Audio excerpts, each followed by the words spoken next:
Hey, everybody. Good morning. I think I am the most excited about this interview that I have been about a long time about anything because this is as much for me as it is for all of you. I am here with an incredible, very special guest and a longtime friend at this point, Rebecca Saltzman. We are very excited. We're going to be doing a project together in Tel Aviv before Passover, and that inspired me to call up and be like, okay, I know I need you now, and I'm sure everybody who follows me needs you as well. So I want to introduce you guys to Balagan Bigon. If you haven't heard of her, you should have. Rebecca Saltzman. Rebecca, thank you so much for making time. I know it's a very hectic time of year. Well, not if you're organized. Not if you're organized. Oops. Okay. Why don't you tell everybody a little bit about your expertise? And I know for someone like me who's made Aliyah, knowing that you've been through that and you've been through all the stuff we have and you have the solutions that we need is really helpful. So why don't you just give us a few minutes of your story so in case someone lives under a rock and doesn't know who you are, they can get to know you. Okay, so I'm Rebecca Saltzman. I made Aliyah in 2014 with my family, and there weren't really, Nefesh B'Nefesh has a ton of great resources. There weren't really any how to plan, how to pack guides. So now I speak for Nefesh B'Nefesh about that, but I also made a guide on my website for how to get ready for Aliyah, so if you're planning on making Aliyah. But I actually have on my website a Pesach, actually it's a holiday planner for all the Chagim. So you could download that. And when we're talking a little bit more about how to plan for Pesach, I can go through exactly how it works. But basically, I just decided that there was just not enough resources for people to DIY it. This year I started a Pesach challenge. I have DIY decluttering courses if you can't have me in your house in real life. But I have 3 kids. When they were born, they were all under 2. And when my youngest were born, my oldest was also under 2. So I lived in a really small space and I'm my life is not working. And I just had to turn it all upside down and figure out where exactly I was going wrong. And what I realized was that it wasn't necessarily that I was disorganized. It was more that I just had too much stuff. Oh, yes. I have to say, I have been so inspired by you because I'm on her email list, guys. I take this seriously. And if you've been following me on Instagram, you see I started a month ago just getting rid of stuff and doing the minimalist challenge, which was inspired by Rebecca. And so now, even though I don't have a plan set yet, I'm actually not as scared about it because I've been getting rid of stuff for the last month. So it's true. Pesach cleaning is not spring cleaning, and there's definitely a difference between the two. But Pesach cleaning becomes so much easier when you have less stuff in your house. So if you take the time to declutter beforehand and then clean, it's going to be a lot less stressful. And then you can get to the seder feeling like, you are not yourself a slave. Because you're only supposed to feel like you were the one redeemed. You don't want to feel like the actual slave, right? So to me, that's the most important. But I just figured out that living with less and using less in general is what makes me be more organized. Because I think that I'm probably not the most organized person ever. But what I love about my life is that my life is flexible. So because I have less stuff, because I'm taking care of less stuff in my house, I have more time to spend on the people that I love. So if it's you want to go to the beach today? Sure, let's try to work that in, and that's an awesome feeling.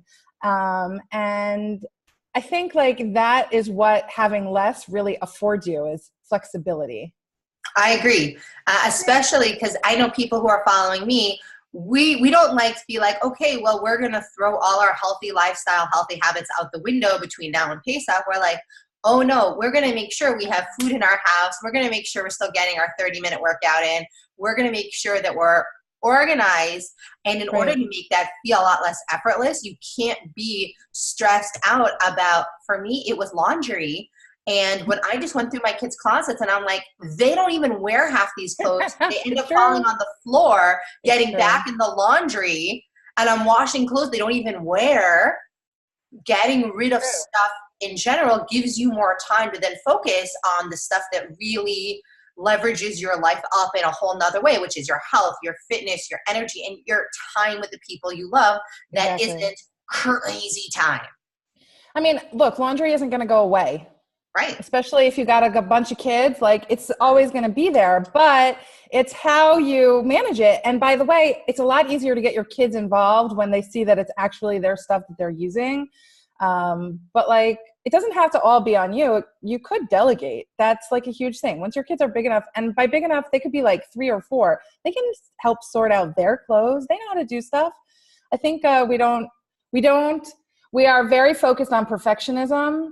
And I always say perfect is the enemy of done. Like it doesn't need to be perfect. It just needs to be finished. It needs to be finished so you can move on to the next task. And that's like premium and key to make sure. You know that I'm very open that I have ADD people in my house, spouses, children, and I know you're not unaware of these situations yourself. So for me, I think, and for a lot of moms of kids with ADD, sometimes we get to that place where we're like, okay, I have Pesach cleaning. Maybe I've even had a list. I'm going to your website tonight after that. I'm going to print out the calendar. I'm going to make it. I want to get my kids involved, but God, it's not even perfect. I just want it done. And when you deal with people with ADD, getting them to get it done and not just started can be a huge challenge, and it feels like it's easier to just do it all ourselves. So walk us through how we can manage to include everybody, to take some of the burden off ourselves, but not where we feel like that's just more work. Okay. So the best thing you could do for yourself is work backwards. So that means that like, if you need to get certain things done by a certain date, like in the case of Pesach, the Seder is like the end date. So work backwards. What needs to happen the day of? What needs to happen the day before? I make it when my kids go on vacation. When they go on vacation, I want to be on vacation.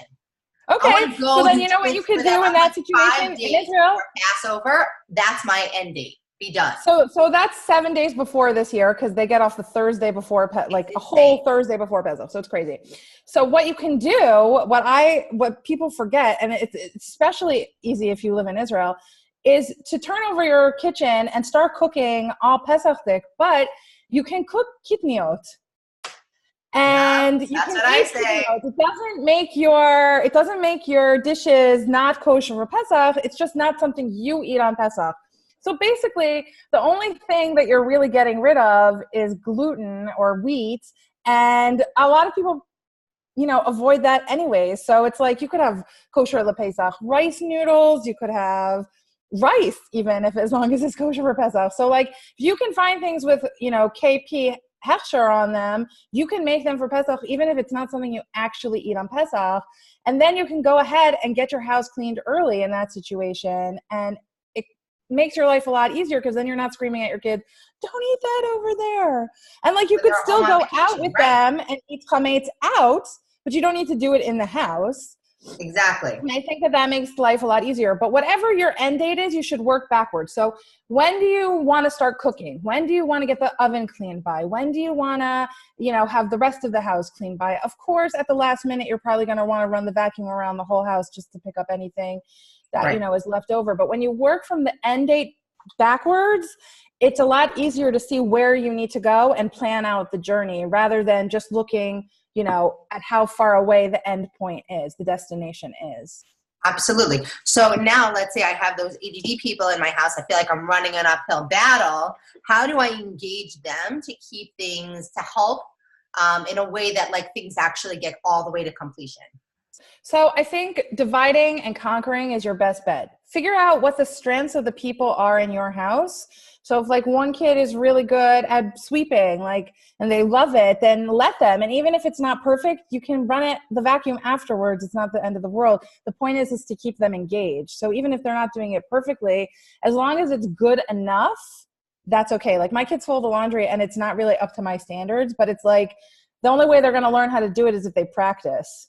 So you got to allow them to practice. So find out what they're good at, figure out what they're good at, what you can take the burden off, and figure out what you're best at and what you don't want to delegate. And then you can go from there. But by just taking 10 minutes to sort of plan all the tasks that need to get done and then slotting them out throughout the calendar, you can figure out who can do what and when they should do it. That's great. And then the motivation is, especially the earlier you're done, the earlier everybody's on vacation, whether you're crazy like me.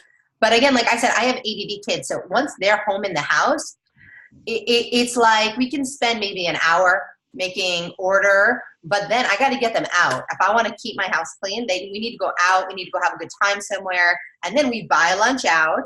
And then we Right. can have chicken and vegetables and potatoes and normal food for dinner. It Right. just happens to be cooked in aluminum pans Exactly. because I don't actually like, I'll just do a lot of stuff in my oven and things like that. So I don't even have to worry about taking out my Pesach dishes too early.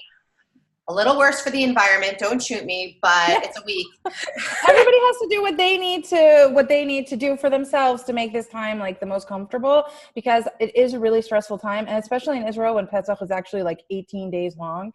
It's funny because I always see people complaining about how long Purim is, and I'm like, Purim is great. Why aren't you complaining about how long Pesach is? But like the fact of the matter is that if there's something that will make your life better or easier at this point, it's worthwhile to do it because, it takes the stress off. But I think that we also need to remember, dirty house doesn't mean house full of chametz. Absolutely. And we can give ourselves a break if the house isn't as clean as we like it to be, as long as it's clean enough for Pesach. And I think we have to constantly remind ourselves like what's okay for the holiday and what's okay for and give ourselves a break if it doesn't quite meet our standards of cleanliness. Because when the kids are home from school, it is definitely harder to keep the house clean, especially if you have 5, 6, 7 kids. Like, it's harder. And I have 3 kids and it's hard. And so I feel like cutting yourself some slack is the most important thing you can do here. And remembering that, you just want to make progress and not be perfect.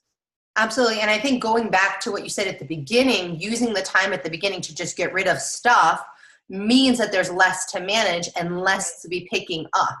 And it's a great opportunity to get the kids to go through the stuff that they have and cherish the stuff that they have a little more, and pass on to someone else to love and cherish the stuff that they're not enjoying or playing with, etc. So, okay, for people who are, say, in the States, because we have a lot of people follow me are in the States or Canada or the UK, country has their own kind of differences, but we all end up with the same holiday. We all end up with the same Seder. So the tips so far are pick your time you need to be done by and work backwards. Right. Look for people's strengths. Don't worry about making the work equitable, like everybody has to do the same amount. Really let everybody play to their strengths. Get rid of as much stuff as you can so there's less to maintain. Right. And go download the planner. What's your website? balaganbegone.com.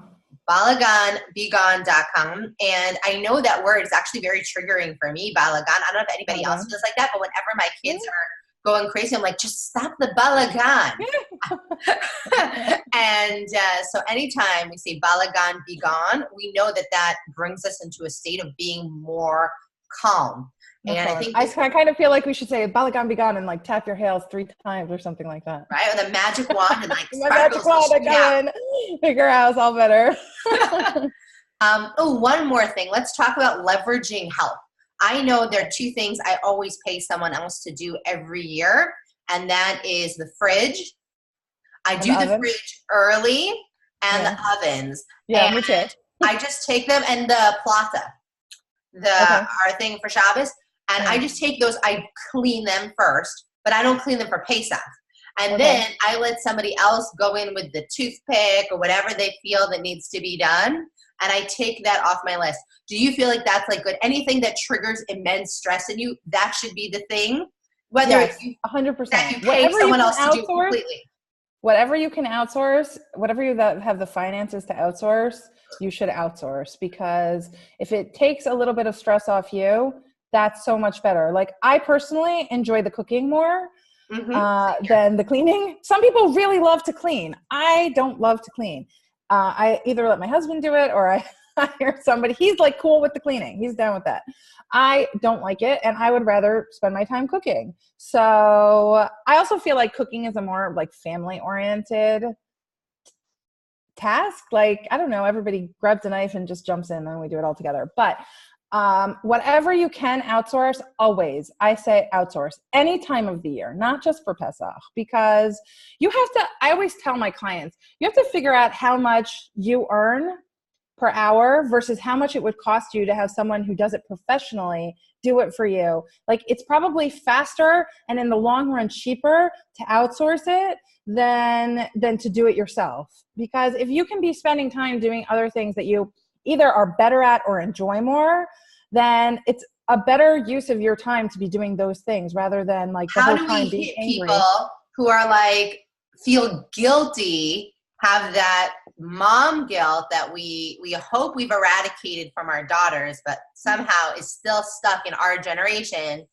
that Pesach cleaning is mom's job or mom's responsibility in some way, or no one's going to do it just how I like it. What are the things that your clients are really saying to themselves that are holding them back?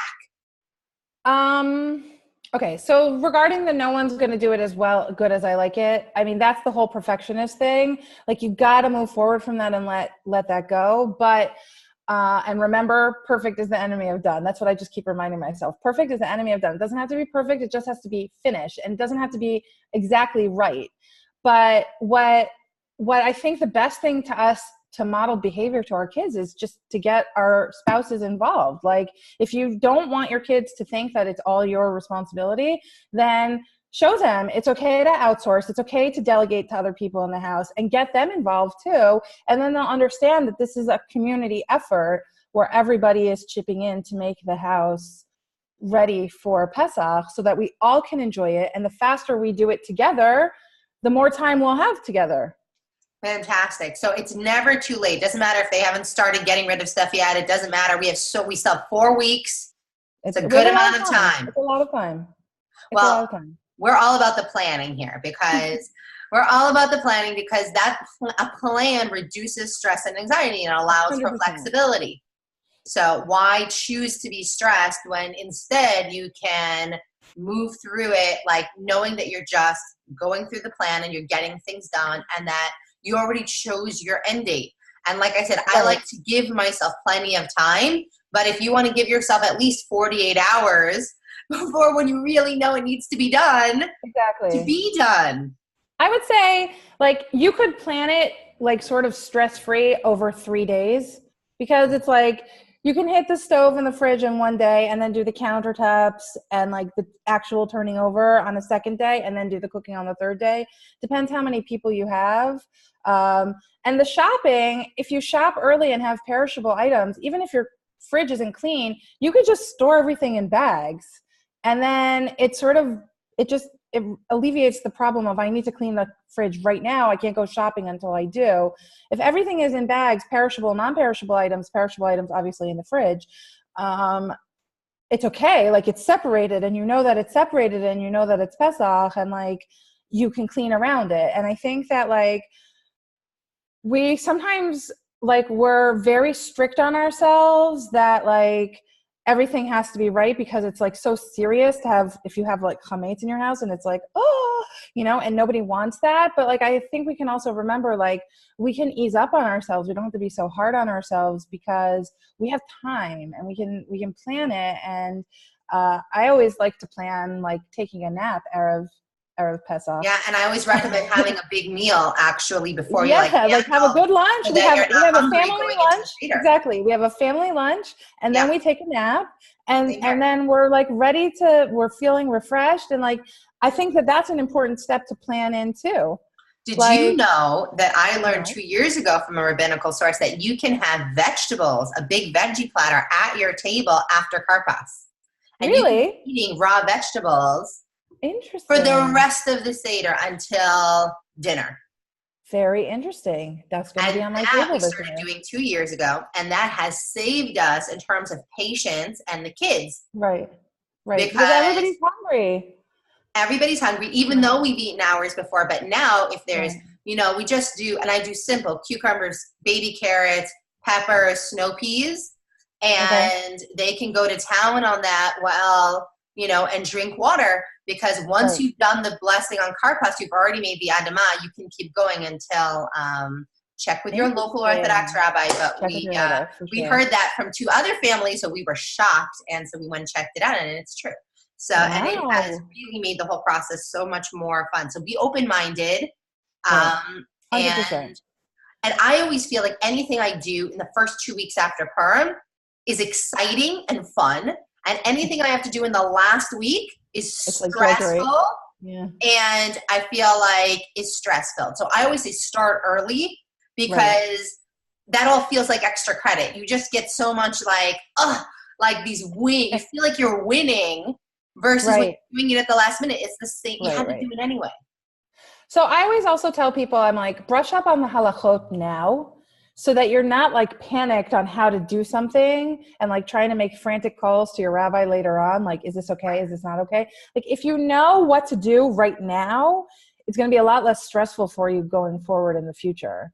So take the time. I think it's like 25 days till Pesach right now. Yeah. Like take the time. You have the time right now. So take a day, take 2 days, take time to plan right now and figure out exactly what's going to happen and what's okay, what meets your standards. Because I feel like that's part of the planning stage that a lot of people forget and wait till the last minute to do. The other thing that's super important is like have a Seder checklist. I mean, this is in my workbook, but have a Seder checklist. I find that so many people at the last minute are like, oh my gosh, what goes on the Seder plate?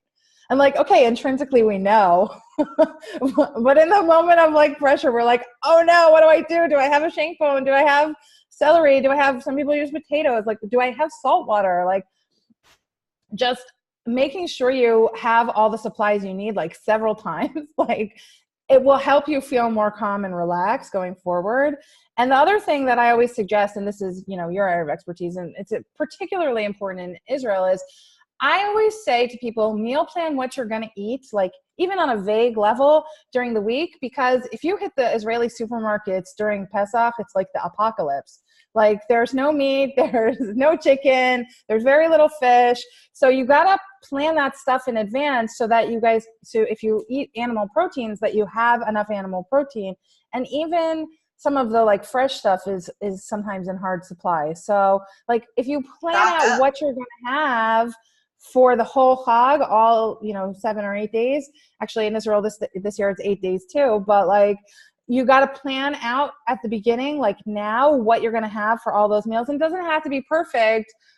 Some days it could just be like vague, like, one of the staples we always ate on Pesach was cottage cheese mixed with radishes and scallions and cucumbers and tomatoes. Like that to me means Pesach.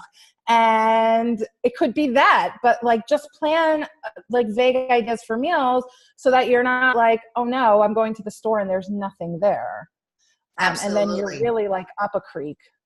And that's a great thing to do now when you're cleaning out your freezer is to use up all the leftovers, anything you've frozen, and then really starting in about a week, every protein is going to be on sale and it's all already going to be kosher for Passover. So that's when you want to start stocking up. So like you're good. And remember, there's always that like right after Passover, it's like a new week. We finish after Shabbos. So you want to always feel like, okay, it's going to be fine. And fresh fruits and vegetables are good. But I always recommend stocking up on frozen for that same reason, because you can go and there might not be something that you need there. So fill up with frozen options. And so that you're good. And then whatever else happens, you can be flexible and go with the flow. And so what no one's gonna go hungry, right? No one's gonna go hungry. But it's best if you plan so you can have what you want. Well, I'll give one last tip on the hungry, because people always complain that they're hungry over Pesach, and I will tell you, you're actually dehydrated. Did you know that you need an extra 8 ounces of water for every half a slice of matzah? Really? Different than bread. Half a slice of matzah, think about it, is 1 slice of bread. Okay. Now think about it. Most people eat like a whole piece of matzah. And a piece of bread, like a half of a machine square, is 1 slice of bread. So that's dehydrated. Like 2 whole boards at a time. Right. Yeah. So every time you have to like think about that, your body is missing that water that's in regular food. Guess how much 1 slice of bread is in terms of matzah meal? A tablespoon. Wow. That's a lot. Tablespoon of matzah meal is 1 slice of bread. So again, if you're eating a lot of matzah rolls and these kind of things, you are dehydrating your body. That's why you get constipated. That's also why you feel hungry, because your body's all contracted. You have to drink water. And then you're like, I'm eating what I eat every year, but all of a sudden I'm full and satisfied, and I'm not constantly looking to nosh because I'm just not feeling full. And that's especially true if you eat a lot of matzah cookies, matzah cakes, matzah whatever. You might be wondering why you're constantly hungry afterwards, and it's because you're actually thirsty and you're misreading the signals. Ooh, interesting. I'll remember to fill up our water bottles. That's right. Like really an extra liter or 2 a day is what it comes out to if you're a big matzah eater. If you're not a big matzah eater, so, stick to generally based on body weight. But if you're eating matzah, and I'm telling you, it will change your entire experience of Pesach in terms of the constant indigestion and digestive trouble that people complain about throughout the holiday. It's so funny because I always find like Pesach food is actually like when you're making real like food, I find that it's kind of easy. I feel like I have less supplies for Pesach, so it forces me to be more simple. And like the simple food is so tasty. Like it's nice to have like a sauteed chicken breast and a salad for dinner, and it's very filling, and like I don't know. I'm like it's not. I don't know. People are like it has to be super fancy. It doesn't. It doesn't. Simple is great. Yep. It's really great. And again, I very much simplify my spices. Like I don't buy as many vinegars. Like I'm a big foodie, so I have a lot of stuff in my pantry to make food taste good, easy. But over Pesach, I take it to a whole nother level. We have like salt, pepper, oregano, basil, lemon juice, like lemon, balsamic vinegar. Yeah, we have paprika also, and that's paprika, right? Of course, paprika, and like that's it. And you can make a lot of really yummy food and cinnamon with just that. Oh yeah, we have cinnamon. Yeah, cinnamon. Sure, so like, to make it simple, make it easy on yourself, and just stay calm. I was listening to Ed Milet. I don't know if you've ever heard his podcast, and he said you have to choose the emotions that you want in your life. Like, I agree with it's that. The only thing you get to choose. You get to choose how you feel and how you think. Everything else is basically outside your control. And that's really it. So if you want to feel calm over this period of time, you have to look at your day and be like, if my goal is to be calm, what do I need to do to make that happen? Like allow the way you treat your work, the way you treat your kids, the way you treat your planning to be like, is this going to bring me calm? Right. And just to say to that, if that's your goal, don't overschedule yourself. Limit yourself to what can be done because things always happen and you don't know what's going to happen during the day. So if you've overscheduled yourself, you'll end up feeling behind. So just pace yourself. I always say, it's a marathon, not a sprint. Like we don't need to run real fast and then hit the wall. We need to make sure we get to the finish line. So just pace yourself. A little bit each day will get you to where you need to go. Absolutely. Thank you so much for your time during this busy time of year. And again, people can find you at balaganbegon.com. I know I'm going to go download the Passover guide, and people are going to remember to drink lots of water. And I hope that they get a lot of value after this. And we're going to share this all over social media and tag. So look us up and get more tips for an amazing Passover. Thank you so much for being here.